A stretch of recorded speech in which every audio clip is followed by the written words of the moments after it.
గుంటూరు జిల్లా తెనాలిలో 6 కోట్ల విలువైన భవనాన్ని ప్రభుత్వానికి రాసిచ్చిన కస్తూరిబాయిని స్ఫూర్తిగా తీసుకోవాలన్నారు రాష్ట్ర పౌర సరఫరాల శాఖ మంత్రి నాదెండ్ల మనోహర్.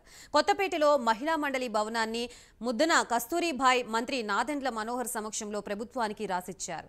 ఈ సందర్భంగా మంత్రి మనోహర్ మాట్లాడుతూ మహిళల అభ్యున్నతికి కస్తూరిబాయి ఎనలేని సేవలందించారన్నారు.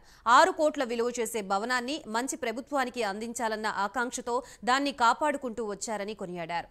కస్తూరిబాయి మాట్లాడుతూ మహిళా మండలి ద్వారా మహిళల అభ్యున్నతికి పాటుపడ్డామన్నారు.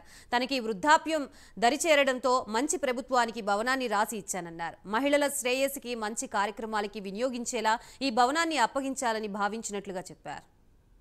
ఈ రోజు నాకు చాలా ఆనందంగా ఉంది. ఎందుకంటే ఒక మంచి ప్రభుత్వంలో ఒక సమర్థవంతుడైన మంచి నాయకునికి ఈ బిల్డింగ్ హ్యాండ్ ఓవర్ చేయటం చాలా గొప్ప విషయం. నేను ఎప్పుడూ ఇది మర్చిపోలేను మనోహర్ గారిని. ఎందుకంటే ఆయన పట్ల నాకు చాలా ఆత్మవిశ్వాసం ఉంది. ఆయన గట్టిగా చేస్తారనే ఒక గట్టి నమ్మకం నాలో ఉంది. అందుకని వారికి హ్యాండ్ ఓవర్ చేయడం, గతంలో చాలామంది అడిగారు ప్రైవేట్ వ్యక్తులు కూడా ఈ బిల్డింగ్ని హ్యాండ్ ఓవర్ చేయమని, కానీ నేను దానికి అంగీకరించలేదు. మంచి ప్రభుత్వంలో మంచి నాయకుడికి మాత్రమే అప్పగించాలనేది నా అభిప్రాయం అన్నమాట.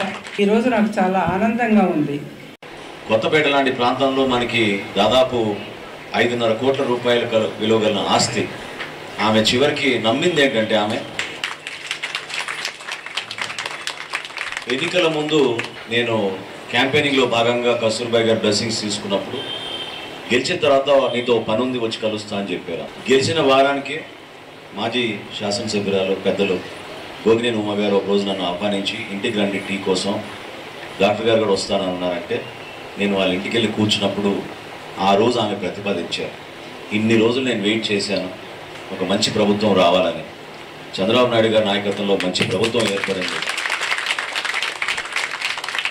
మేము కష్టపడి ఇన్ని రోజులు నిర్మాణం చేసుకోవడం కాదు, దాన్ని కాపాడిన ఆ ఆస్తిని మంచి వ్యక్తులకు ఇవ్వాలనే ఆలోచనతో మేము ఇంత దూరం లాక్కొచ్చాం.